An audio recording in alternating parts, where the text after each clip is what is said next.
বিসমিল্লাহির রহমানির রহিম। আজকের অনুষ্ঠানে সভাপতি professor doctor S M. Arif Ahsan, বিশেষ অতিথিবৃন্দ, মাননীয় মন্ত্রী সর্দার মোহাম্মদ সাখাওয়াত হোসেন এমপি, সম্মানিত professor Nuruddin, doctor Mohammad Zafar Iqbal, professor doctor Harun Al Rashid, professor doctor Provat Chandra Biswas, doctor Mohammad Zahirul ইসলাম, শ্রদ্ধেয় চিকিৎসকবৃন্দ, সম্মানিত সুধী, আসসালামু আলাইকুম। প্রথমেই গভীর শ্রদ্ধায় স্মরণ করছি শহীদ রাষ্ট্রপতি জিয়াউর রহমান ও আপসহীন দেশনেত্রী বেগম খালেদা জিয়াকে। আজ আমরা যখন দেশের চিকিৎসা ব্যবস্থার কয়েকজন মহিরুহের সাথে আলোচনা করছি, তখনই হয়তো সারা দেশে প্রত্যন্ত অঞ্চলে অনেক মানুষ ক্রিটিক্যাল কেয়ার ফেসিলিটি বা নিবিড় পরিচর্যা কেন্দ্র না থাকার জন্য বিনা চিকিৎসায় কাতরাচ্ছেন, মৃত্যুবরণ করছেন। ঢাকা শহরে বাংলাদেশের মোট জনসংখ্যার ন্যূনতম অংশ বাস করে, কিন্তু রাজধানী ঢাকায় ক্রিটিক্যাল কেয়ার ফেসিলিটি দেশের ৮০ থেকে ৯০%। বিভিন্ন গ্রামে ক্রিটিক্যাল কেয়ার চিকিৎসা ব্যবস্থা একেবারেই অপ্রতুল। Bangladesh society of critical care medicine এই ক্ষেত্রে বিরাট অবদান রাখতে পারে। বিগত বছরের অবহেলায় বাংলাদেশি ক্রিটিক্যাল কেয়ার ফেসিলিটির এক ভয়াবহ চিত্র। প্রতি ১ লক্ষ দেশবাসীর জন্য ক্রিটিক্যাল কেয়ার বেডের সংখ্যা ১.৭। সাধারণ হাসপাতাল বেডের সংখ্যা ১ লক্ষ দেশবাসীর জন্য মাত্র ৯টি। ৬৪ জেলার মধ্যে ৩৮টি জেলায় স্থানীয় হাসপাতালে কোনো ক্রিটিক্যাল কেয়ার বা নিবিড় পরিচর্যা কেন্দ্র নেই। দেশের ৮০ থেকে ৯০% ইন্টেন্সিভ কেয়ার ইউনিট রাজধানী ঢাকায় অবস্থিত, কিন্তু ক্রিটিক্যাল কেয়ার ইউনিটগুলি মূলত বড় শহরের হাসপাতালগুলিতে।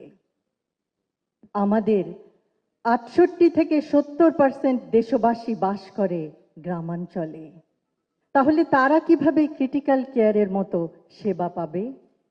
কেউ অসুস্থ হলে তার জন্য কিভাবে সর্বোচ্চ চিকিৎসা সেবা প্রদান করা যাবে? নবজাতক শিশু, অন্তঃসত্ত্বা মা, নিউমোনিয়া বা স্ট্রোকে আক্রান্ত বয়োবৃদ্ধ অথবা সড়ক দুর্ঘটনায় আহত তরুণ সকলেই ক্রিটিক্যাল কেয়ারের অভাবে শীঘ্রই মৃত্যুর কোলে ঢলে পড়ছে। কিন্তু নিঃসন্দেহে পরিস্থিতির পরিবর্তন সম্ভব। আমরা সংকল্প গ্রহণ করলে আর কোনো দেশবাসী তার গুরুতর শারীরিক অবস্থার সময় বিনা চিকিৎসায় মৃত্যুবরণ করবে না।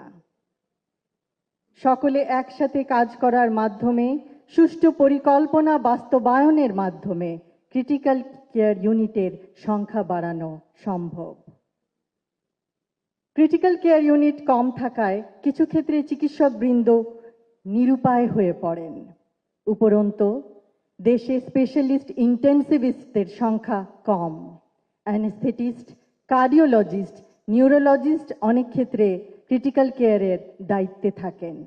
এক্ষেত্রে আরও বিশেষজ্ঞ প্রয়োজন, আরও ট্রেনিংপ্রাপ্ত নার্স প্রয়োজন, আরও বিশেষায়িত ইকুইপমেন্ট প্রয়োজন, আরও ক্রিটিক্যাল কেয়ারের ইউনিট প্রয়োজন, আরও ওয়েল ইকুইপড অ্যাম্বুলেন্স প্রয়োজন, যেন গুরুতর অসুস্থ আহত রোগীকে প্রত্যন্ত অঞ্চল থেকে ক্রিটিক্যাল কেয়ার সম্বলিত হাসপাতালে দ্রুত আনা যায়।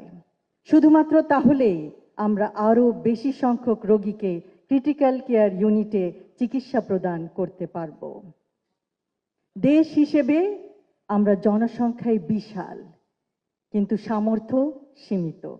তবুও এই বাস্তবতায় সঠিক পথ বের করতে হবে গুরুতর আহত অথবা গুরুতর অসুস্থ রোগীদের চিকিৎসা প্রদান করার জন্য। দূরত্ব ও যানবাহন আরেকটি বিরাট অন্তরায়। অ্যাম্বুলেন্স সুষ্ঠুভাবে প্রস্তুত না থাকলে তা বরং রোগীদের জীবনের ঝুঁকি বাড়াবে।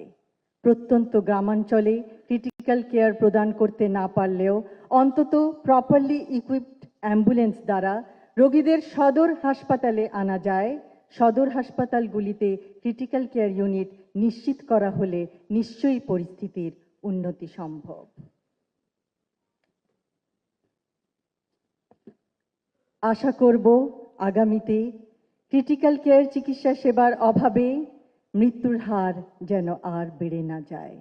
একটি মৃত্যু একটি পরিবারকে সর্বশান্ত করে দেয়।